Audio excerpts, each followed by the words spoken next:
bahwa Nabi SAW bersabda, la taqumus sa'ah hatta yahsiral furatu an jabalin min dhahab. Tidak akan terjadi kiamat sehingga sungai Efrat itu menguap ada gunung dari emas. Para ulama menjelaskan, apakah benar gunung emas?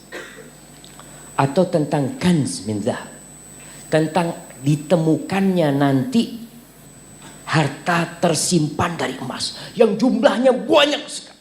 Kita lebih semangat untuk berlomba-lomba mengumpulkan segunung emas yang bakal menjadi debu daripada bersaing segenggam debu yang menjadi segunung emas. Bismillahirrahmanirrahim.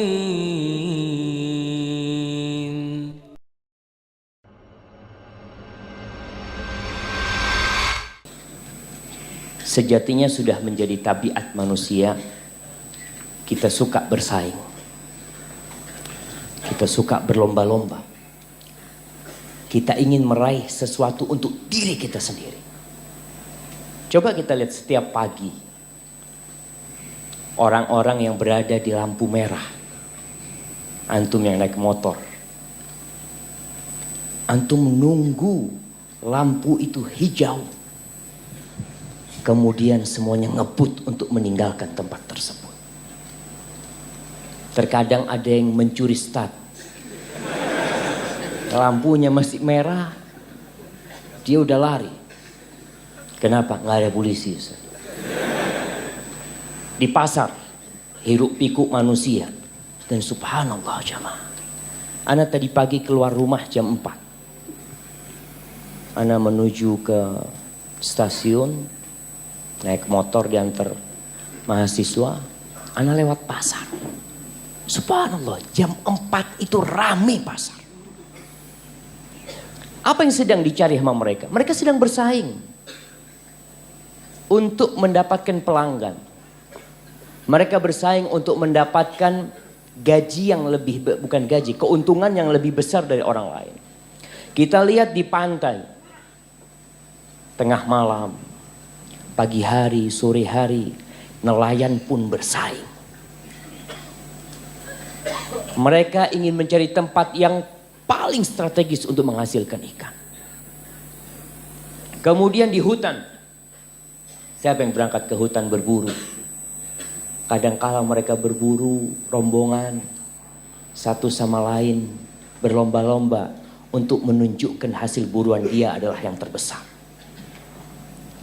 Di kantor, di rumah sakit, ada yang bersaing untuk menjadi pasien yang pertama. Terpaksa, karena dia tidak ingin menunggu lama. Tapi semuanya bersaing. Kemudian di kampus-kampus, ketika dibuka pendaftaran PNS, pendaftaran untuk militer, untuk semua, mereka semuanya bersaing. Di lapangan bola mereka bersaing. Sebentar lagi SEA Games, Asian Games. Insya Allah. Alhamdulillah ada Ustaz Nuzul. Kalau enggak kan salah, Masya Allah. Jadi Asian Games. Apa bedanya SEA Games sama Asian Games? Fani. Apa bedanya? Asian Games jamaah. Kita semua persiapan. Yang di bulu tangkis, yang di renang, yang di apa lagi? Yang di sepak bola, yang di lari, yang diangkat beban, semuanya bersaing. Jamaah rahimakumullah, ada yang bersaing untuk berada di soft pertama. Antum jam berapa datang? 4:30, Masya Allah. Antum 5:20. Kok bisa di sini antum?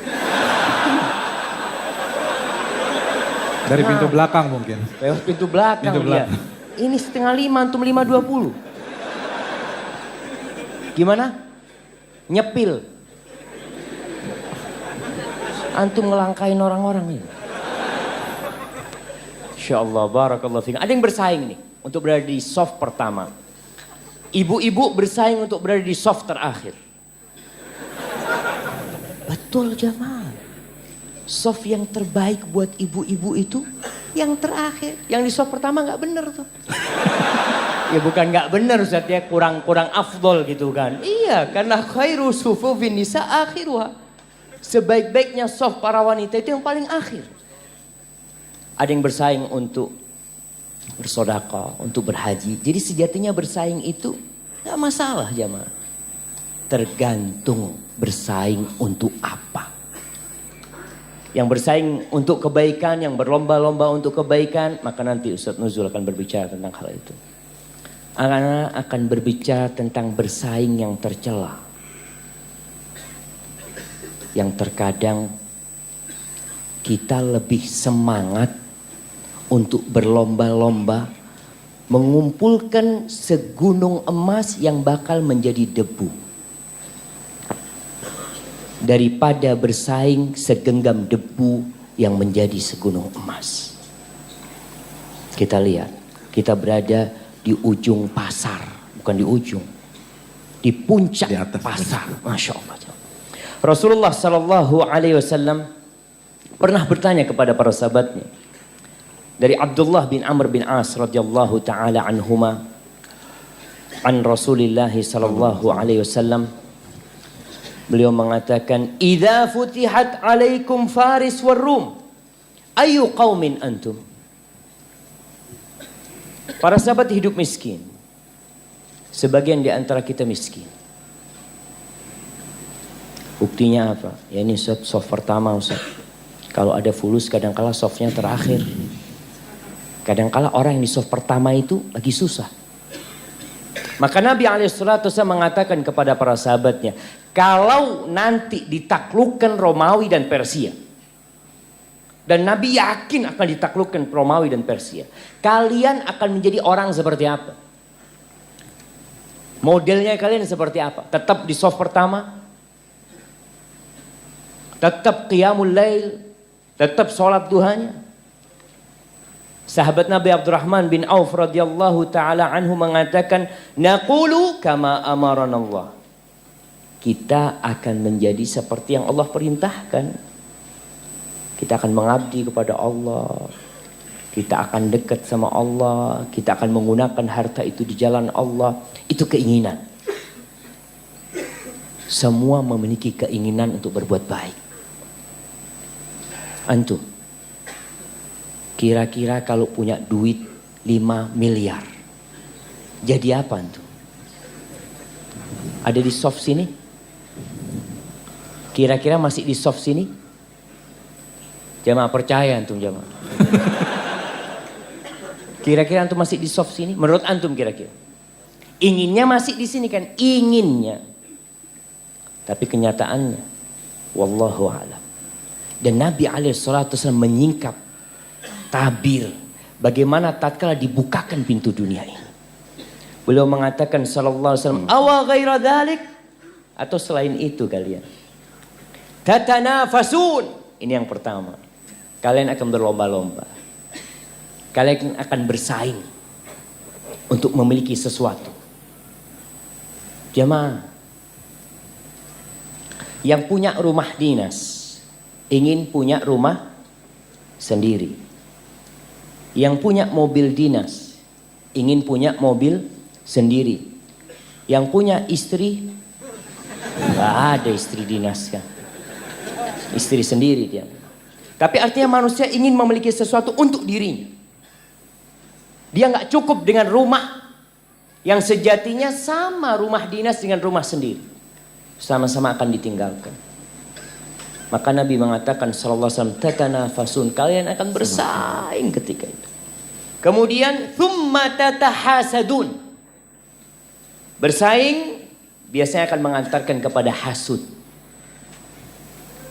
iri, dengki. Lihat dagangan temennya laris, padahal bukanya bareng. Sama-sama jam 7 baru buka. Tapi temannya ramai, dia sepi. Maka akan terjadi tata hasad. Kalau sudah hasad, kemudian apa? Tsumma tatadabarun. Akan saling memberikan punggung.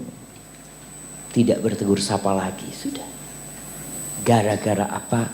Gara-gara bersaing. Kemudian yang terakhir, thumma tatabaghadun. Rawahu Muslim. Lalu yang terakhir kalian akan saling bermusuhan, saling membenci. Antum lihat orang-orang yang bersaing. Ketika dia lupa dengan hakikat keberadaan dia di dunia ini, akan saling hasad. Kemudian di hadis yang lain yang diriwayatkan Imam Muslim juga dari Abu Hurairah radhiyallahu taala anhu, bahwa Nabi alaihi salatu wasallam bersabda, la taqumus sa'ah hatta yahsiral furatu an jabalin min dhahab. Tidak akan terjadi kiamat sehingga sungai Efrat itu menguap ada gunung dari emas. Para ulama menjelaskan, apakah benar gunung emas? Atau tentang kanz min dhahab, tentang ditemukannya nanti harta tersimpan dari emas yang jumlahnya banyak sekali. Jadi bukan di sungainya. Bisa jadi memang ada gunung emas, tapi yang Nabi sebutkan SAW nanti akan terjadi. Ada harta tersimpan berupa emas. Baik. Beberapa waktu yang lalu di Jember itu ditemukan batu giok, gunung giok. Itu orang mau bunuh-bunuhan, berebut untuk mengambil secuil batu tersebut. Akhirnya dikasih land sama polisi untuk menyelamatkan manusia. Tapi nanti ketika tersingkap gunung emas di sungai Efrat itu, ketika tampak harta tersimpan emas itu, apa kata Nabi SAW? Kira-kira antum kalau ada di situ, antum kalau ada di situ ngapain kira-kira antum? Melihat ada gunung emas, apa yang antum lakukan? Biasa-biasa aja.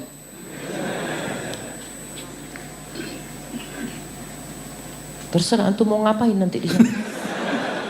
Umpamanya ginilah, kalau itu masih terlalu jauh lah buat antum. Di tengah situ ada pembagian duit, satu orang $1.000. Antum tetap duduk di sini? Karena tetap istiqomah. Antum akan berebut. Itu tabiat manusia jamaah. Itu tabiat manusia. Kita akan berebut, kita akan bersaing untuk menghasilkan apa yang diperebutkan di sana. Karena Allah telah mencintakan kepada kita dunia ini. Zuyyina linnas hubbus syahwat minan nisa wal banin wal qanatiril muqantarah. Nabi alaihissalatu wasallam menggambarkan sebuah peristiwa yang sangat memprihatinkan. Apa kata Nabi alaihissalatu wasallam? Yaqtatilun nas alaih. Manusia akan bertarung, akan bunuh-bunuhan untuk mendapatkan emas tersebut. Fayuqtalu min kulli mi'atin tis'atun wa tis'un. Dari setiap 100 orang yang bertarung, yang mati berapa? 99. 99 mati. Selesai, masih ada yang lainnya. Dia selamat. Lalu Nabi mengatakan wa yaqulu kullu rajulin, setiap orang mengatakan la'alli akun ana alladhi anju. Mungkin aku yang akan menguasainya. Mungkin aku yang akan menang. 99 mati temannya. Tapi masih ada ambisi di diri dia kalau dia mungkin bisa menghasilkan emas tersebut. Buat apa jemaah? Kalau dia menghasilkan emas tersebut. Semua temannya mati, dia duduk di atas emas tersebut. Enak hidup dia? Tidak ada. Tapi memang ambisi untuk bersaing yang ada pada diri manusia yang harus diarahkan. Diarahkan kemana? Sebentar lagi Ustaz Nuzul akan menceritakan. Diarahkan kepada yang positif. Tadi imam kita waktu sholat maghrib di rakaat pertama baca surat apa? Jamaah. Ana tadi terlalu khusyuk sholatnya Ustaz. Jadi satu. Ya Allah jamaah, ana kasih hadiah. Masya Allah, cuma 2 hadiahnya. Oh ada lagi, tenang jemaah. Ya, bunyi suratnya gimana yang dibaca tadi? Masya Allah, barakallahu fikum, jazakallah khair. Jemaah, kalau kita sholat dengerin imam, insya Allah selesai sholat imannya bertambah. Karena memang Allah sebutkan, alladzina idza dzukirallah wajilat qulubuhum wa idza tuliyat alaihim ayatuhu zadatuhum imana. Kalau dibacakan kepada mereka ayat-ayat Allah bertambah imannya. Tapi kadangkala kita nggak memperhatikan. Enggak Ustaz. Bukan nggak memperhatikan Ustaz. Antum ngapain tadi waktu imamnya sholat? Sholat juga kan, alhamdulillah. Baik, Allah sebutkan Al-Maidah ayat 35, 36, 37. Ini ayat sebelum Al-Maidah 51. Supaya kita faham, Al-Quran ini satu keutuhan bersama. Ada orang yang hanya mengamalkan Al-Maidah 51, yang lainnya kok nggak diamali. Quran tuh bukan cuma Al-Maidah 51. Quran tuh dimulai dengan Al-Fatihah, diakhiri dengan An-Nas. Itu yang harus kita amalkan. Di Al-Maidah ayat 35 Allah mengatakan, ya ayyuhalladzina amanu taqullaha wabtaghu ilaihil wasilah la wajahidu fi sabilihi la'allakum tuflihun. Wahai orang-orang yang beriman, bertakwalah kepada Allah dan carilah menuju Allah itu wasilah, perantara yang mendekatkan diri kepada Allah. Ketaatan. Ini yang seharusnya kita persaingkan. Yang seharusnya kita berlomba-lomba untuk menjadi orang yang paling dekat sama Allah. Wajahidu fi sabilihi la'allakum tuflihun. Dan berjuang kalian dengan malas-malasan di jalan Allah agar kalian sukses. Kemudian Allah sebutkan tentang persaingan orang-orang yang akhirnya tidak ada hasilnya. Tentang dunia yang dikumpulkan, tentang gunung emas yang diperebutkan, tentang tanah yang kadangkala kita melihat kakak beradik tidak bertegur sapa gara-gara tanah warisan. Tidak bertegur sapa gara-gara kakaknya tinggal di rumah warisan. Allah mengatakan tentang dunia ini, innal ladzina kafaru law anna lahum ma fil ardi jami'an wa mithlahu ma'ahu liyaftadu bihi min adzabi yaumil qiyamah ma tuqbila minhum walahum adzabun alim. Sesungguhnya orang-orang yang kafir, andai kata mereka memiliki dunia ini yang kita lagi perebutkan, memiliki pasar ini, memiliki Jakarta ini, memiliki Jakarta kecil yang sedang dibangun, memiliki Jawa, memiliki dunia, dan double bukan satu milik dia. Dia ingin menebus dirinya dari azab Allah, nggak diterima. Kenapa? Karena dunia ini nggak ada artinya buat Allah. Dunia ini tidak lebih daripada bangkai anak kambing yang cacat. Allah nggak akan terima. Walahum adzabun alim. Yuriduna an yakhruju minan nar. Mereka ingin keluar dari api neraka dengan menebus dirinya dengan segala yang dia miliki. Tapi apa gunanya? Yauma la yanfa'u malun wala banun. Hari yang tidak berguna harta dan anak. Maka jangan bersaing, jangan berlomba-lomba untuk sesuatu yang bakal jadi tanah dan akan kita tinggalkan.